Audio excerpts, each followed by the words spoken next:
Alright, now that we've had a chance to finish this sphere with our 4B, let's go ahead and look at some of the things we've accomplished here now. We've had a nice clean edge, which helps us separate it from the background. This is our dimensional edge. We've got a secondary light and a primary light, so we wanted to make sure that we have a graduation of tone into the dark and from the dark back into the highlighted edge. We don't want it to get darker along there. We've managed to get rid of our outline and absorb that original line into the value, becoming an edge to value. We've gone from dark to light and faded it away until we don't really see where it stops. And so now we've really been able to accomplish this contour and curve. This has taken on something other than just a circle. Now it's a sphere, a three-dimensional object. Now I want to be able to show you some of the things that can go wrong so that you'll be able to recognize some of the problems as you come up against them, and I'll try to describe them so that you can know what to do.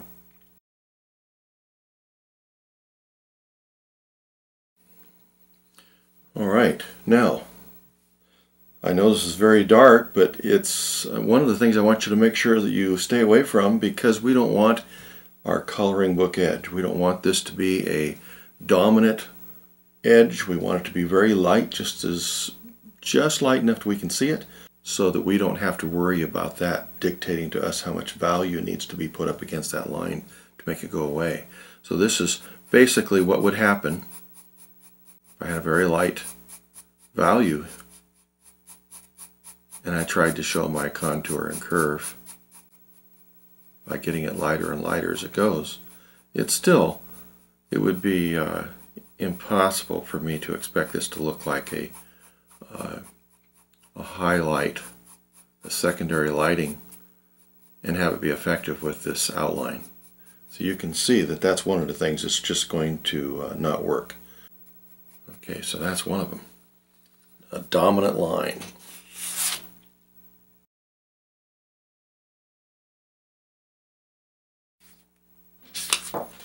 Let's go ahead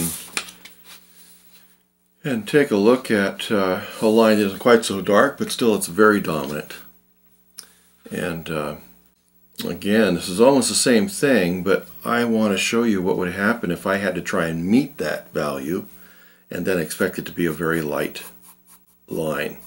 If I'm going to come out with the same value as the line, well, I've already used up maybe half the range of my value already. And I've let this line dictate to me how dark I have to go to make it go away. So you can see how difficult it would be for me to come up with a very light edge. And if I only have so much value I can work with, I've already used a lot of it up, like I said. Even if I fade this away.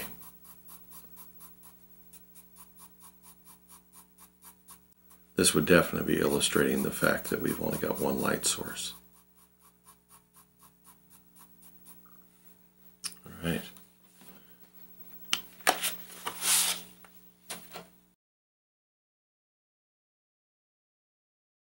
But one of the important things that we want to learn during this exercise is that I want to start rotating my paper. I want to make my drawing accommodate my stroke and not vice versa, where I'm making my stroke accommodate my paper by coming up with all kinds of fancy directions I've got to make my hand and my stroke go.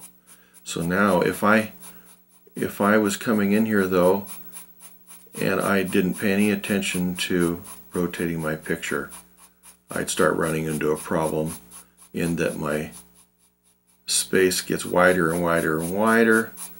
I'm probably going to be apt to see a structure, a line structure that is going to show that very linear direction, just going one direction. By the time I come up to the top edge here and I'm trying to match up my stroke to the edge, instead of being able to go with the edge, it's because I'm turning my picture around as I am over here. Now when I get up here, I've got to try to make it work and it's probably going to be going over the line. It'll be much harder for me to keep this nice and clean.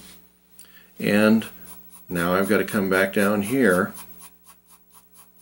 and I'm probably going to see that this is a very vertical structure, you know, to my ball. Remember, if I turn it and I overlap, I come from different directions towards the center or towards my light source, it's going to be making a much more complex cross-hatching, and it will obscure a lot of these. Also, we're trying to fill some of these gaps with our pencil strokes, but we still want to start creating as complex a cross-hatching as we can, and it will gradually take away seeing this going in one direction like this.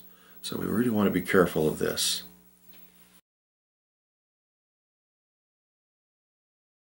Now, you'll remember that we are using our stroke that's not as curved as the sphere here. And so I still want to fit my stroke in here, match up the edge,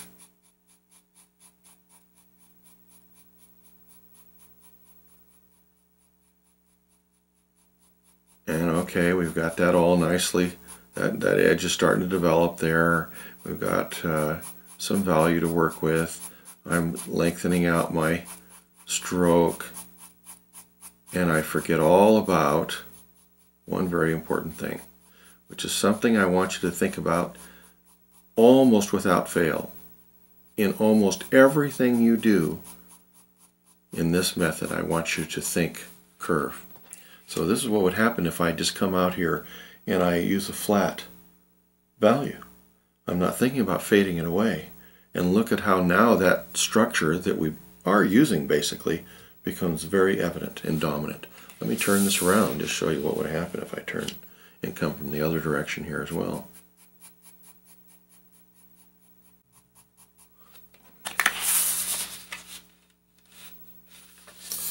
And I think you can see that we'd have a shape developing that we weren't even aware of before, and it would create that hexagonal shape or whatever in the center. And it wouldn't make any difference if we keep extending this further and further this way. That shape would just get smaller and tighter, and if we never faded away, we would still have the same problem all the way to the center. And I see this happening often, so that's one reason why I want to make sure you're aware of it, because it's easy to think of one or two things at a time and forget all about that third one or fourth one as you're working away. So that's not fading it away, and you'll see that we come up with a competing edge to this one. Now this is a dimensional edge as well. It's not fading into a highlight. It's not fading into an apex. It's just a flat surface and drops off the edge here on the inside as well.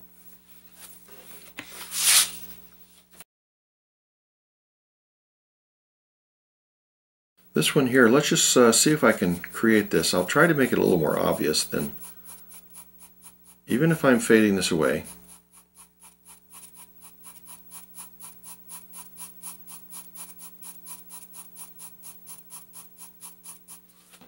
I'm going to do this without overlapping, so we see the ends butting together.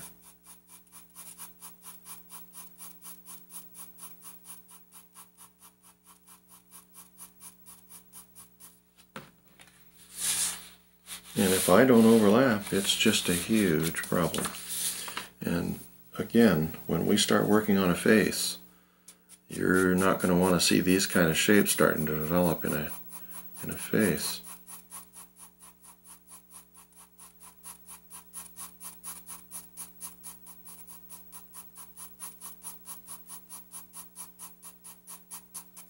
But you can see now I have these as well, these places that become like tiling where they're butting together and creating like a mosaic.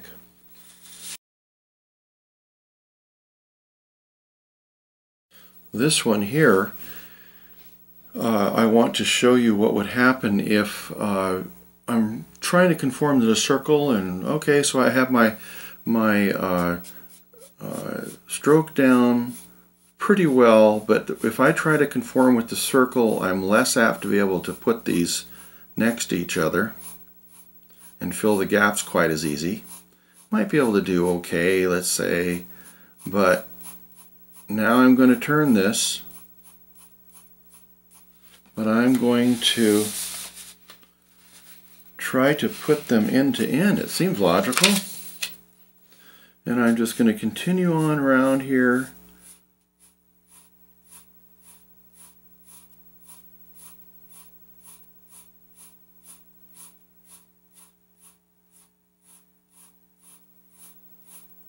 Because I'm thinking, oh, well, I have this circle. I better try and fit into this shape. Okay, let's see, I've got to extend it some more. Let's put these end to end. And I think you can see that it'd be very difficult to come up with something.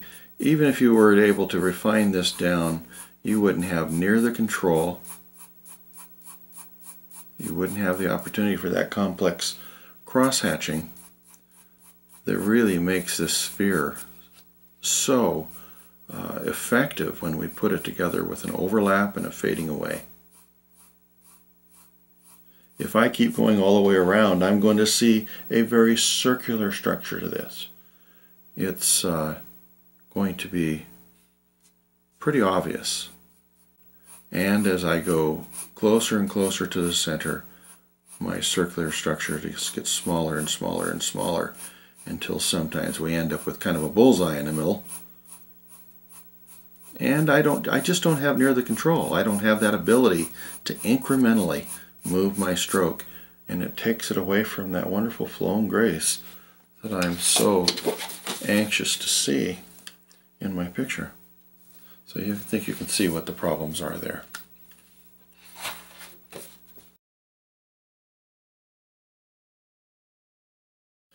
If I'm coming in here and I'm creating my value,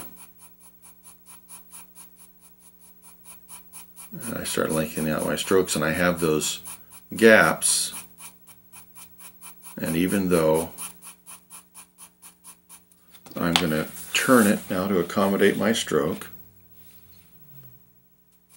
match it up against the edge here, I'm overlapping,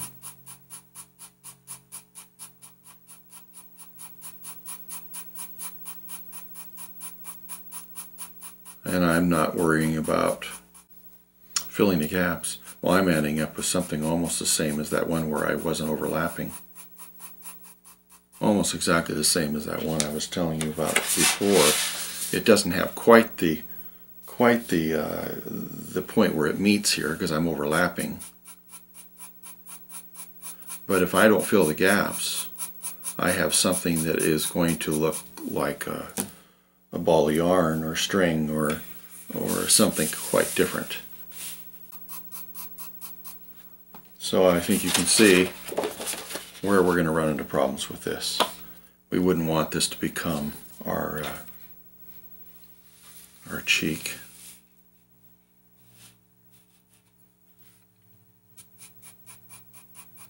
And where you start seeing definite lines, it becomes something your mind notices. We have to come up with some kind of an explanation for it, or it takes away from the detail we really are trying to utilize. Now, I suggest that when you see things going wrong, don't abandon these entirely, because I want you to also see how you can pull them around and actually come out with what you want as an ideal. I show students all the time how close they are. It seems like we're way, way, way off base with many of these examples, but in reality, we're quite close. And I want you to be able to learn how to modify this so that you aren't going to have to be throwing away your picture and starting over because you feel like you're just up against a dead end. I want you to have all the control that you can have and that means that you're empowered to have the outcome you'd like to have on your picture without being defeated. So I hope you have a good time with this exercise, and it really, again, challenges you, but you start seeing some results. It's one of those, again, that you need to practice and get a handle on before we start on the faces. Now we're going to start on facial features and different aspects of a portrait that I think I want you to really take note about, and I'll show you a few tricks.